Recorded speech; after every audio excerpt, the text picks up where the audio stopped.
Hey folks, welcome back to another episode of Straight Talk Whiskey. I'm Nick as always, and thanks for joining us for episode number 50. Now this week, as you can see, we'll be reviewing Bushmills.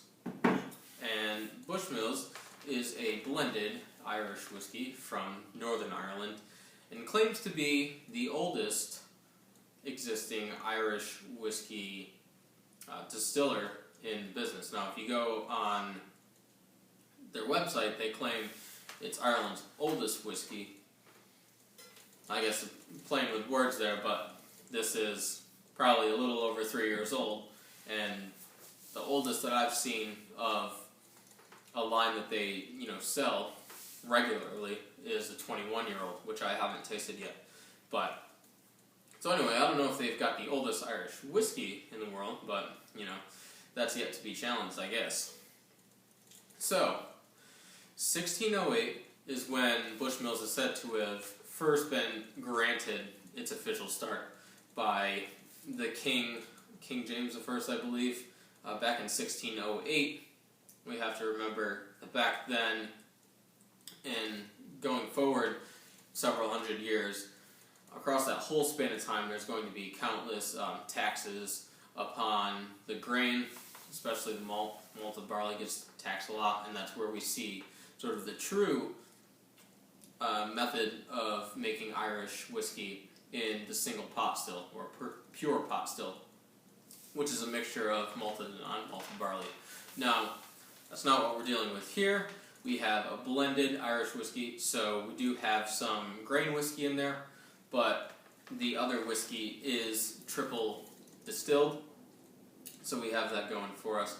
But it's pretty standard. It's just like your Jameson that you might pick off the shelf, in terms that it's 40% ABV.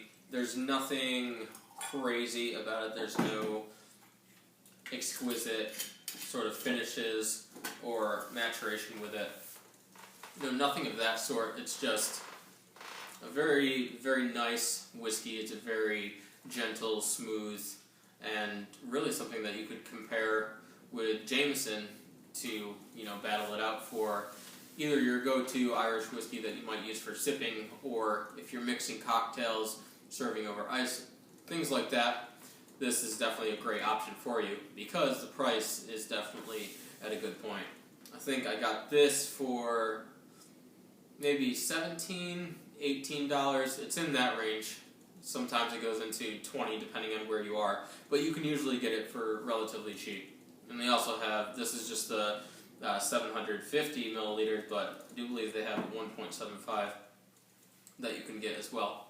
So you don't want to leave this out too long in the glass because it will start to lose flavor relatively quickly because it's not the highest ABV first, and it's on terms of Irish whiskey as far as they go, it's lighter, more delicate side. So you definitely want to get into it relatively soon. Looking at the color, it's just a nice light amber, or nice light honey rather. Not amber, this is not bourbon. But just a little pale gold color going on in there. Pretty nice. Let's go in for the nose. The first thing that you get is something very soft, very floral. There's definitely some fresh cut grass in there. A little bit of honey in there, and definitely some of the ex-bourbon barrel maturation going on in there, the influence with this vanilla sort of tone that seems to smooth out the nose, the different scents that I'm getting in this. Now there is a fruity sort of character with this, and I'm guessing that's largely due to the contact with the copper in the stills during distillation. So that is definitely playing a big part in here. But overall, very nice, very floral, very light. As we said, a little bit of honey, a little bit of the vanilla from the ex-bourbon barrels, and a little bit of the fruitier note. So let's go in for a taste.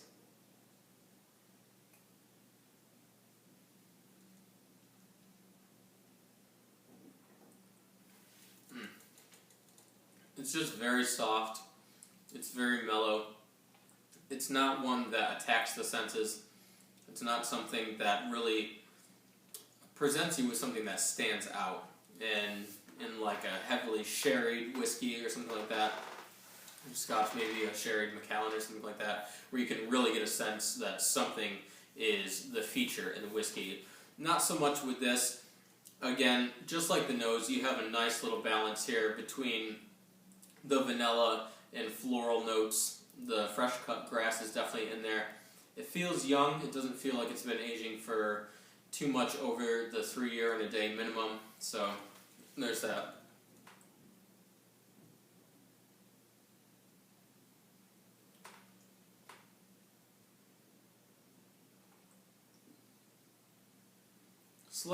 Slight bit of spice going on in there.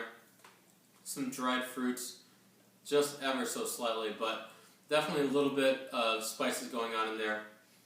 Again, I probably would, chalk that up to some of the interaction with the wood in the barrel. Might not be the oldest barrels in the world, so it's still got a little bit of those tannins that are in the wood, because it definitely has a little bit of rawness to it, which it could also be the ratio of the grains that they use to make this too.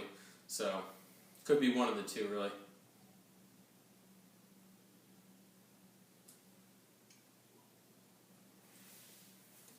So, in conclusion, like I said before, it's a great Irish whiskey to get into if you're just getting into it for the first time and you're asking yourself, you're at the liquor store and you're not sure what to buy.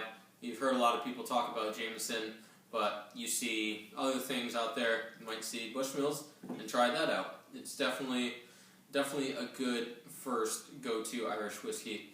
And also, like I said, if you're going to be mixing it with, I know ginger ale is popular with this, or other sodas, that sort of thing, cocktails, over ice, neat, however you want it. I wouldn't water it down too much, so if you're going to use ice, I would suggest, and this is just personal preference, if you're going to do any sort of chilling to the whiskey, is to get some of the ice cubes that are just solid and aren't actually made of ice, but you pop them in the freezer, take them out.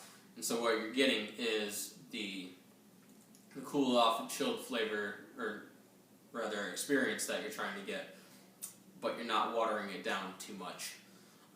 This isn't really a whiskey that you're going to need too much watering down. I know even sometimes with Jameson and that sort of thing, people that are just really trying to just take it easy with it, even water that down just a little bit, and that's perfectly fine.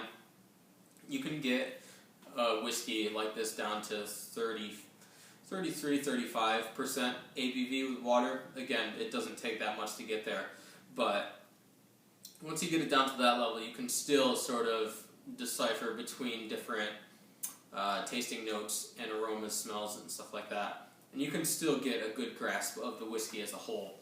So, that's just for your knowledge and know-how. So, for a Straight Talk Whiskey score, this is episode number 50, we'll give it a 80 out of 100. Again, no frills or anything like that. Next week, we're going to do Bushmills 10-year-old single malt. So that's going to be interesting.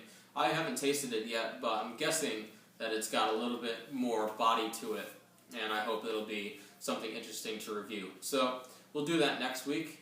In the meantime, have a great week. If you're going to drink, as always, drink responsibly, and we'll see you next week.